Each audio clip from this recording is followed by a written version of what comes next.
una persona que vivió en un libre, pero el esposo de ella murió. Esa persona, la mujer puede comulgar, la mujer ya no tiene vida conyugal, o sea que ya vive sola, quedó viuda, pero en ningún momento se casaron por la iglesia. ¿Pueden comulgar? Siempre y cuando tenga esta orientación directamente con el sacerdote. El sacerdote tiene la última determinación sobre algunos casos en particular. En teoría, esta persona no podría comulgar porque estuvo en unión libre y aunque la persona murió, pero pues vivió en pecado mortal. Y obviamente, pues esto es nunca hacer las cosas a los ojos de Dios.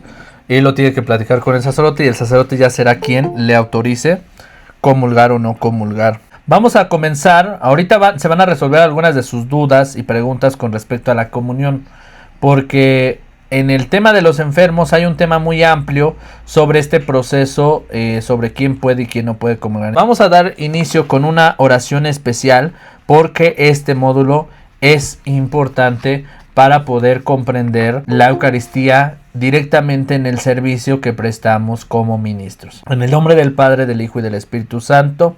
Amén. Señor Jesús, te damos gracias por dejarnos el encargo de celebrar el memorial de tu pasión con el mandato de aquella noche santa. Hagan esto en conmemoración mía. Haz que comprendamos que la Eucaristía es comunión no solo con tu cuerpo y tu sangre, sino también comunión con tu cuerpo místico que es la Iglesia. Haznos, Señor, instrumentos de comunión para los demás, que seamos solidarios con el inválido que necesita de nuestros hombros para caminar, con el ciego que necesita de nuestras manos para conducirse con seguridad, del aislado que necesita de nuestra compañía para sonreír. Danos un corazón generoso y trabajador, para vivir en comunión con los hermanos de nuestra comunidad, para ser solidarios en la evangelización, en la celebración y en la caridad. Que aprendamos desde la Eucaristía que la comunión no es solo comulgarte sacramentalmente, sino que esta es la que nos impulsa y nos renueva a vivir como miembros de la Iglesia, que es el cuerpo de Cristo, nuestra cabeza. Que tu Espíritu, Señor, nos convierta y nos haga romper todo signo de división y de discordia. Amén. Todo esto lo pedimos con la oración que tú mismo nos enseñaste. Padre nuestro que estás en el cielo, santificado sea tu nombre. Venga a nosotros tu reino, hágase tu voluntad en la tierra como en el cielo. Danos hoy nuestro pan de cada día, perdona nuestras ofensas, como también nosotros perdonamos a los que nos ofenden. No nos dejes caer en tentación, y líbranos de todo mal. Amén. En el nombre del Padre, del Hijo y del Espíritu Santo. Amén. Comenzamos con este último módulo, el cual va a constituir dos temas fundamentales: la visita a los enfermos, la predicación dentro del servicio del ministro extraordinario y concluyendo con la esencialidad de la formación de un ministro, que es la espiritualidad del ministro extraordinario en la vida pastoral. Y comenzamos con la visita a los enfermos. Ciertamente muchos de ustedes tienen algunas preguntas que no les indicaron directamente en sus parroquias, porque al tener también una cierta demanda de apostolado y de pastoreo en las parroquias, hay algunos sacerdotes que no nos dan indicaciones claras con respecto a este servicio. Sin embargo, para eso es este curso, para dar certeza de lo que nosotros realizamos en la vida de la iglesia, ¿sí? Por ejemplo, un sacerdote a veces no nos indica todo el proceso de visitar al enfermo. Solo nos dice, a ver, vas a ser ministro, ya eres ministro extraordinario, te voy a encargar estos 10 enfermos, los vas a visitar el domingo y ahí encárgate de ellos. Punto. Nunca nos dan un historial de ese enfermo, quién es, cuántos años tiene, de qué se enfermó, cómo llegó a tener ese accidente o esa enfermedad, estuvo casado o no estuvo casado, actualmente está casado, tuvo sus sacramentos, no los tuvo, quién es esta persona. Entonces, el trabajo primero de un ministro extraordinario es obedecer al sacerdote, ¿sí? El sacerdote es quien me va a dar esta indicación. Tienes 10 enfermos, tú encárgate de ellos, ok, me encargo de ellos, Pero el trabajo del ministro será investigar cómo está la vida de estos enfermos hasta cierto grado, no de su vida personal, simplemente saber cómo está este historial, cómo llegaron a su enfermedad, cómo llegaron a estar en cama, ¿sí? Estuvieron casados en unión libre, etcétera, ¿no? Porque de acuerdo a esto, es como nosotros vamos a tener un criterio para dar o no dar la comunión. ¿Por qué? Aunque lo veíamos en el módulo anterior, que no podemos negar la comunión, es muy importante que si nosotros sabemos al respecto de alguien que no debería de comulgar, tenemos que notificarle al sacerdote.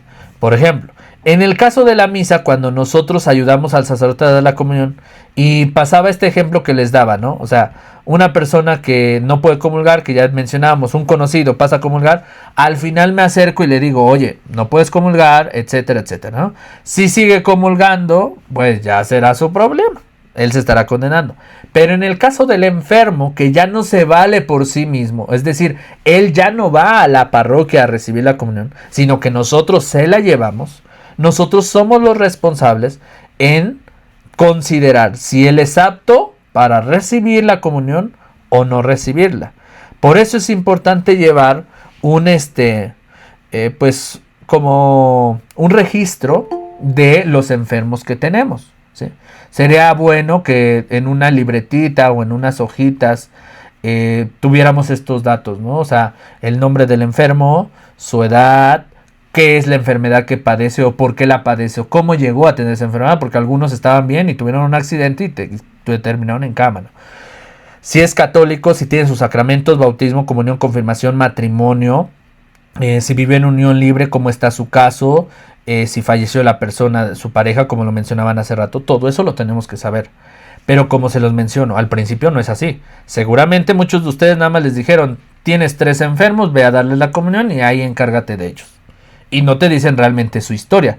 Se los comento porque cuando a mí me tocó visitar enfermos, cuando fui seminarista, yo no fui ministro extraordinario, nos llevaban a visitar a los enfermos, pero nunca nos decían su vida de la persona. Y es bueno saber, porque ahí nosotros podemos considerar el darle o no darle la comunión, según lo que mande el sacerdote. Es decir, si nosotros en el proceso nos damos cuenta que hay un enfermo que no debería de comulgar porque no fue católico, no se casó por la iglesia católica, y los que quieren que comulguen son sus hijos, porque luego los hijos del enfermo son, es que queremos que venga a ver a mi mamá porque está bien enferma, pero nunca fue la señora a misa, la señora es más, ni creía en la iglesia católica, ni quiere comulgar, pero como a lo mejor ya no puede hablar, ya no se vale por sí misma, los hijos son los que quieren que comulgue, no se puede. En esos casos, la señora o el señor enfermo no pueden comulgar si ellos no quieren. Aunque los hijos digan, no, es que queremos que lo vengan a visitar, no. Ahora, hay otros casos, cuando ustedes se van dando cuenta que los enfermos quieren que los visiten porque les llevan despensa, porque hay algunas comunidades que acostumbran llevar despensa, y vemos que el enfermo o la familia del enfermo quiere que sigan visitándolo porque le llevan la despensa, también se puede negar la comunión y decir, no vamos a llevar ya más la comunión, porque solamente lo están viendo como un interés personal, donde se le está yendo a llevar una despensa, ¿no? Ahora, hay ocasiones donde a mí me tocó visitar al enfermo y los enfermos los dejan solos. Siempre tiene que haber un responsable con el enfermo. No podemos llegar y que nos den incluso las llaves. Hay algunos ministros que hasta le dicen, mire, le doy las llaves de la casa porque no va a haber nadie, pero usted viene a darle la comunión. Tampoco podemos rebasar esos límites. Incluso eso se puede ver en nuestras parroquias. Para poder tomar el cuerpo de Cristo del sagrario están los fiscales, ¿sí? Nadie puede rebasar la autoridad del fiscal porque el fiscal es el encargado del patrimonio del templo, ¿sí? Entonces, ante cualquier movimiento o petición, le tenemos que decir al sacerdote, pero también le tenemos que decir al fiscal que nos dé las llaves del sagrario para abrirlo. Pero nunca el fiscal te va a decir, ten las llaves del sagrario. Como tú eres ministro, tú puedes venir cuando tú quieras abrir el sagrario. No se puede. De la misma manera con los enfermos, no podemos visitar a un enfermo cuando está solo, ¿sí? ¿Por qué? Pues porque también se puede prestar a malas interpretaciones, nos pueden llegar a acusar de que a lo mejor se perdió algo en la casa y como el ministro fue el que vino en esa hora y en ese horario o ese día, pues nos pueden echar la culpa de algo. Entonces hay que tener cuidado. Ahora, otra situación que va a venir con los enfermos es la parte del acercamiento con el enfermo. Bien, el enfermo, al tener este contacto con el ministro extraordinario, nos va a pedir platicar con nosotros. Ciertamente, nuestra visita pastoral, el pastoreo a los enfermos, es no solamente llevarles la palabra, hacerlo estructurado, dar la comunión y ya me voy. No. El ministro lo que va a hacer es lo que no hace el sacerdote. ¿Qué es lo que no tiene el sacerdote? Tiempo. Entonces el ministro sí. El ministro va a ir y se va a sentar. ¿Cómo ha estado, hermano? ¿Cómo ha estado, hermana? ¿Cómo se ha sentido esta semana? No, pues fíjese que me siento mal o me siento bien, ya me siento mejor. Y hay veces que los enfermos lo que necesitan es dialogar con alguien. Justamente en la imagen que tenemos en pantalla vemos una persona que está acompañando al enfermo en este acercamiento. ¿Qué es lo que haría Jesús con un enfermo? Dialogar, platicar con él. ¿Cómo estás del corazón? ¿Cómo te sientes? Y ciertamente algunos enfermos nos van a platicar de sus problemas personales. No, pues fíjese, hermano, que pues me siento mal porque mis hijos ya se están peleando por la herencia y todavía ni me muero. Y ya me están dando casi por muerta o por muerto. Y se están peleando más por los intereses materiales que por mí. Y habrá ocasiones donde el enfermo te diga, me gustaría que usted viniera a platicar con mis hijos. Que les dijera a usted algo para que ellos tomen en cuenta pues que tienen que cambiar o algo así. No podemos hacerlo. ¿Podemos escuchar al enfermo? Sí. Escuchar sus problemas. Y todo eso presentárselo al Señor en la oración. Pero no podemos ponernos de acuerdo con el enfermo para decir, mire, fíjese, el miércoles tengo tiempo al mediodía, cite a sus hijos acá en su casa y yo vengo a hablar con ellos. No, señor, no se puede hacer eso. Tampoco se puede hacer de, oiga, ministro, no, pues es que como no tengo nadie que haga pues el quehacer en mi casa y no hay quien me cuide, quiero que me venga a cuidar usted. Tampoco. Nosotros cumplimos con nuestra misión pastoral, pero no podemos involucrarnos en la vida personal del enfermo. Hay que tener mucho cuidado. Ni mucho menos aprovechar estas cosas que nos dicen para poder buscar intereses personales. Por ejemplo, sí, ¿no? Si vemos que la señora o el señor nos platica alguna situación de dinero, de herencia, de los hijos, de esto y del otro, tampoco pues aprovechar eso para pues abusar de la confianza. Tenemos que ser muy prudentes. Entonces, todo lo que nos digan los enfermos en cuestión de confesión, guardarlo, entregárselo a Jesús cuando vayamos a la adoración, cuando vayamos a la misa en silencio, en nuestra oración personal, pues platicar con Jesús y decirle, Señor, mira, este enfermo está así, así, te pongo su vida en tus manos, y olvidarlo. Hacer un reseteo en nuestra mente, resetear toda esa información, y acá no nos dijeron nada. Yo no sé nada. ¿Por qué? Porque al final estamos aplicando este modo de confesión, donde no podemos decir nada, pero al mismo tiempo pues estamos escuchando al enfermo en esta escucha como Jesús. No podemos darle la absolución de los pecados, pero sí podemos escuchar. Pero hay que tener mucho cuidado con lo que escuchamos para que podamos resetear esa información y no ocuparla como otros fines o otros intereses. Bien, estas cosas hay que saberlas porque son cosas que suceden en la vida ordinaria de un ministro extraordinario ya en el servicio. Bien, ahora, dentro de este proceso es muy importante que el ministro extraordinario sepa quiénes son sus enfermos, porque resulta que habrá enfermos que de plano pues no pueden comulgar. Entonces hay que comentarle al sacerdote y el sacerdote va a ser siempre el último en determinar la comunión, ¿sí? Si le decimos, oiga padre, mire, el enfermo que estoy visitando está en unión libre porque pues aunque los dos ya están viejitos, el uno y el otro, nunca se casaron y están comulgando, ¿cómo está esto? Si el sacerdote lo sigue autorizando, nosotros llevamos la comunión. Nosotros no nos equivocamos, él es quien autoriza. Pero si el sacerdote no sabía y le notificamos, bueno, entonces el sacerdote va a decir, háblale a sus familiares que vengan a platicar conmigo. Y entonces van a ir a hablar y hasta que hablen se le vuelva a llevar la comunión. Pero siempre tenemos que actuar en esta comunión con el sacerdote, porque el sacerdote es quien determina si se le lleva o no se le lleva la comunión. Nosotros por este mandato solo obedecemos que nos entregan 3 enfermos, 5 enfermos o 10 enfermos y vamos a visitarlo. Ahora, ¿cuál es el proceso de esta visita? ¿Cómo visitar a los enfermos? Bueno, acá en el libro de Ministros Extraordinarios les ofrezco 5 formas de visitar a los enfermos. Las 5 formas van a ser las mismas, lo único que va a cambiar son las oraciones y la palabra de Dios, que es el Evangelio. Dice, llevar la comunión a los enfermos es muy sencillo.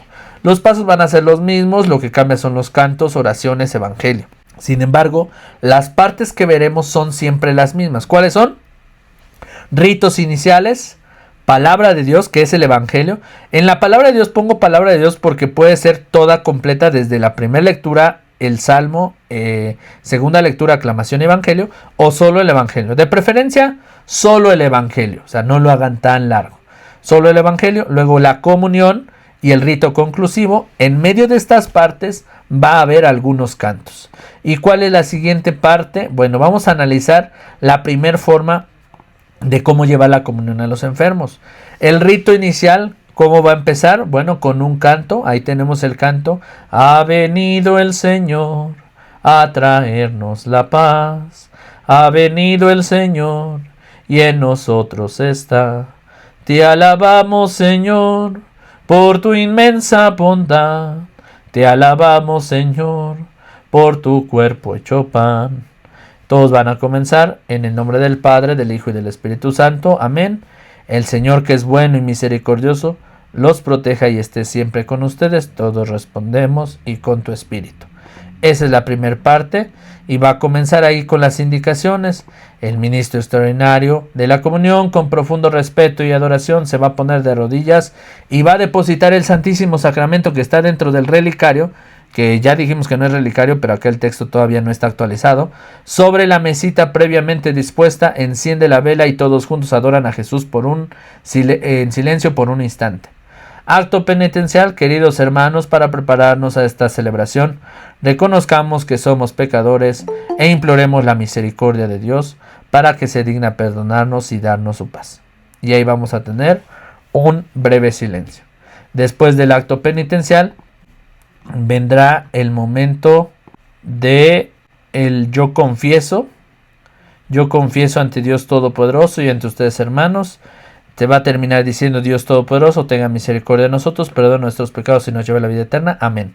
Si es oportuno, se canta el Señor ten piedad o solamente se recita: Señor ten piedad, Señor ten piedad. Cristo ten piedad, Cristo ten piedad, Señor ten piedad, Señor ten piedad. Y continuamos con la parte de la oración.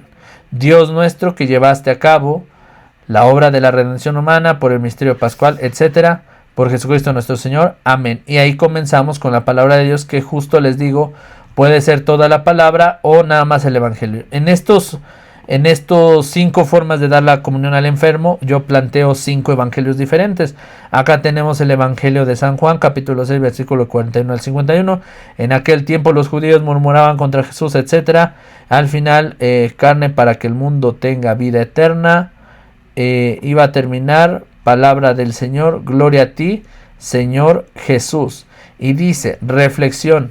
Si se juzga conveniente, se puede compartir alguna sencilla y breve reflexión, pero si no se ha preparado con anterioridad, es mejor guardar un momento de silencio. Va a traer lo que son las preces.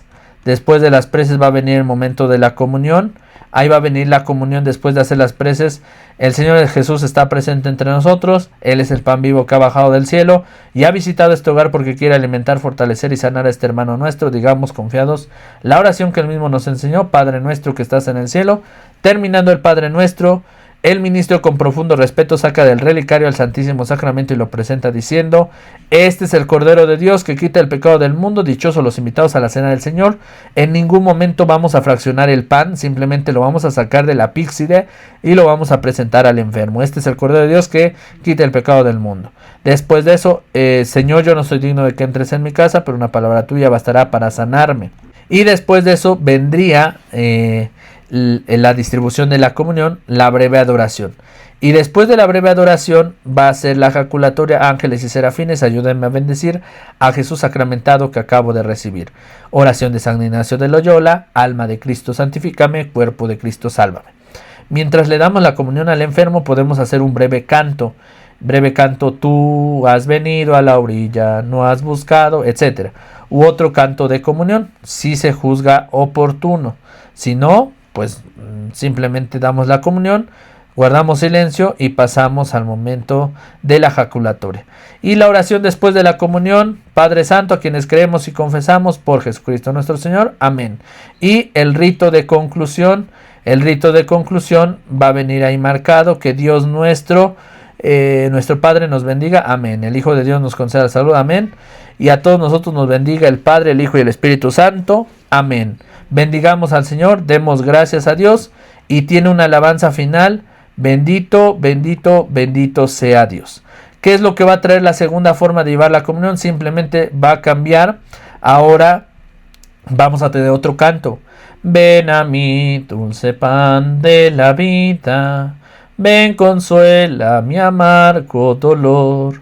Soy la oveja que andaba perdida, lejos, lejos de ti, mi Señor, etcétera. Y ahí va a traer otro evangelio, otras oraciones, pero va a ser la misma estructura de la visita a los enfermos. Bien, hasta aquí la parte de la visita al enfermo. La plática que en mi parroquia nos dijeron que cuando vamos a llevar la comunión, exclusivamente sea la llevada de la comunión con el ritual que tú acabas de mencionar. Tengo yo uno muy diferente, que no nos platicar pues lo más indispensable, lo más sencillo.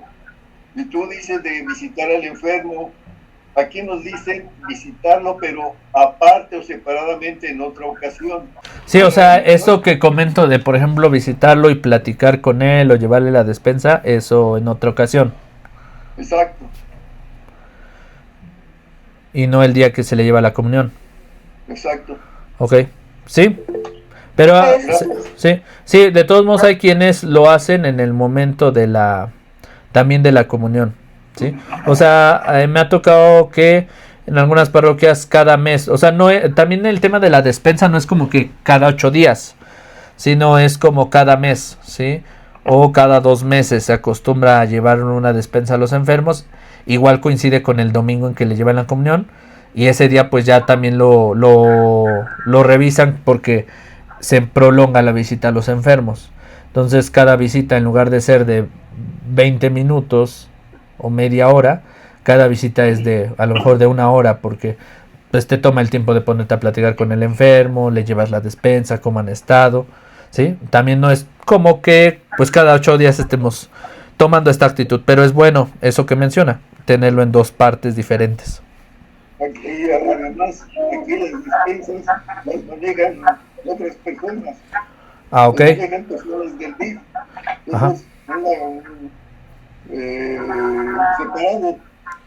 Ok, sí, pero vuelvo a lo mismo. Si nosotros como ministros vemos que cuando comulgan no hay cierto interés, no hay devoción a la Eucaristía, no hay interés por lo sagrado, tenemos que tomar cartas sobre el asunto. Es decir, hay algunas personas y familias, de verdad, aunque ustedes no lo crean, que pues a veces simplemente lo hacen porque pues con que me traigan la despensa cada mes o 2 meses, pues hay que anotar al enfermo. Y aunque el enfermo ni puede recibir la comunión, es más, ni fue católico a veces en la vida que tuvo, ¿cómo es posible que esté recibiendo la comunión? ¿Sí? O sea, si quiere que se anote para las despensas, pero para recibir la comunión, la verdad, no puede recibir la comunión porque, como dice el Evangelio, no podemos dar a las personas, dice el Evangelio, a los animales, refiriéndose a las personas que no aprecian lo sagrado, o sea, no saben lo que es sagrado. No es bueno que se lo demos a las personas que no lo valoran, ¿sí? Entonces, nada más a ese respecto, o sea, cuando nosotros mismos nos damos cuenta que no lo están haciendo por devoción, hay que platicarlo con el sacerdote. Padre, fíjese que tal persona, pues siento que o sea, solo toman la comunión como cualquier cosa y ni les interesa. Entonces, platíquenlo. Mi pregunta es que yo llevo comunión los domingos y después de la lectura del Evangelio, hago una profesión de fe. ¿La profesión de fe es correcto o incorrecto? Después de la lectura del Evangelio, profesión de fe, ¿cuál de las dos fórmulas ocupa? Que le pregunte al enfermo, porque luego no puede hablar. Es crees en Dios Todopoderoso. Sí, porque hay dos fórmulas. La profesión de fe es dos fórmulas: en forma de pregunta o en forma del credo. Creo en un solo Dios, Padre Todopoderoso. O la fórmula de pregunta: ¿crees en Dios Padre Todopoderoso, creador del cielo y de la tierra? Ok. Sí, en forma de pregunta, porque a veces no pueden hablar. No pueden... Lo más prudente es que se omita esa parte. En el ritual de visita a los enfermos no viene marcado, sobre todo porque habrá algunos enfermos que no pueden ya hablar, ya no se valen por sí mismos, ya no responden. Incluso también con respecto a esto, cuando se da la comunión, por eso es importante saber de qué está enfermo el enfermo, valga la redundancia, ¿no? Porque no es como que por enterarnos de, ay, a ver qué le pasó al enfermo, no, sino porque nosotros somos los responsables de darle comunión y su cuerpo va a ingerir una materia, que es el pan eucarístico. Hay personas que por su enfermedad ya no pueden recibir tampoco la Eucaristía física, ¿sí? Y de hecho solamente se les parte una partícula mínima del pan eucarístico y se les coloca en sus labios. A mí me tocó visitar a una persona que tenía parálisis a la mitad de su cuerpo, ya estaba paralizado, incluso su cerebro, ¿sí? O sea, la mitad del cuerpo se paralizó, pero eso hizo que pues la otra mitad, aunque funcionara, de todos modos ya no se valía por sí misma. Entonces ya no tenía la voluntad del habla, ya no hablaba. Los alimentos los ingería por un tubito, ¿sí? Y pues igual ya no se levantaba al baño, o sea, solo te veía, pero como tenía paralizado la mitad del cuerpo, no podía tampoco mover los labios. Entonces me dijeron que solamente le tenía que dar una pequeña partecita de la hostia. Le di la partecita y se la coloqué en los labios, porque ni siquiera se la metí hasta dentro de la boca, solo se la dejé acá un poquito de los labios y obviamente con su misma saliva se va deshaciendo y la va consumiendo. Es lo válido, lo mismo porción que adquieres en pequeño o la hostia completa. Solamente es bueno saber la enfermedad para que también seamos prudentes al dar la comunión, cuando sea en esos casos, ¿sí? Porque como lo menciona usted, si nosotros hacemos la profesión de fe después del Evangelio, ya leímos el Evangelio, dimos una breve reflexión. Incluso hay quienes preguntan en la reflexión, a ver hermano, ¿usted qué entendió del Evangelio? ¿O usted qué piensa? No podemos hacer preguntas en el Evangelio porque no sabemos el enfermo si nos va a responder o no.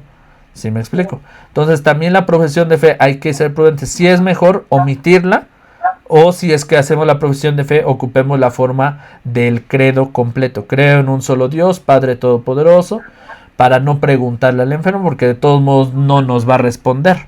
Nosotros mismos nos vamos a responder. Entonces hay que tener cuidado en eso. Y saber de qué está enfermo el enfermo, ¿sí? Yo quería preguntar si en la visita al enfermo no hacemos la oración del Padre Nuestro. Sí. Sí, ahí viene. Eso no viene en la... Sí, ahí viene. Indicación que nos dio. Sí, ahí, bueno, a ver, se lo vuelvo a poner. Va a venir de esta manera. Dice, el ministro con profundo respeto saca del relicario al Santísimo Sacramento y lo presenta diciendo, este es el Cordero de Dios. Es decir, terminado el Padre Nuestro, sacamos el cuerpo de Cristo y presentamos al enfermo. Este es el Cordero de Dios que quita el pecado del mundo, dichosos los invitados a la cena del Señor. Se supone que en el rito litúrgico, después del Cordero, viene el rito de la paz. No, es antes del Cordero, perdón. El rito de la paz. Cuando terminamos el Padre Nuestro, vamos a hacer, líbranos de todo mal, amén. Señor Jesucristo, que dijiste a tus apóstoles, la paz les dejo, mi paz les doy. No tengas en cuenta nuestros pecados, sino la fe de tu iglesia, y conforme a tu palabra, concédenos la paz y la unidad. Tú que vives y reinas por los siglos de los siglos, amén. La paz del Señor esté siempre con ustedes y con tu espíritu. Como hijos de Dios, dense fraternalmente la paz. Y ahí inicia el canto del Cordero. Esa parte se omite y nos pasamos directamente a presentar a Jesús, el Cordero de Dios. O sea, después del Padre Nuestro, pasamos al Cordero de Dios. Y ahí viene. Y en nuestras 5 formas así va a venir. Nos tenemos que ir al apartado donde dice comunión. Pero así como iniciamos la fórmula de comunión, revísenlo, les voy a mandar el documento, lo revisan y van a ver que ahí viene todo parejo. El Padre Nuestro. Al momento de sacar el Santísimo del Sagrario y llevarlo hacia la casa del enfermo, ¿es prudente cantar y tocar campanas? No. No, o sea, no es necesario. Es bueno que podamos ir en silencio y en forma de respeto. Nada más. Sí, no tocar campanas, ni cantando, ni rezando el rosario, nada. Ya llegando a la casa del enfermo, procedemos con el rito. Ya entrando a la casa, colocamos el Santísimo en la mesita de color mantel blanco y comenzamos con el canto. Ahí sí ya cantamos y rezamos todo. Sí, pero en la calle no es bueno hacer tanto escándalo, ¿sí me explico? Ni mucho menos con campanas. Que claro, vuelvo a lo mismo, si el sacerdote es el que nos indica esto, pues él, pues hay que hacerlo.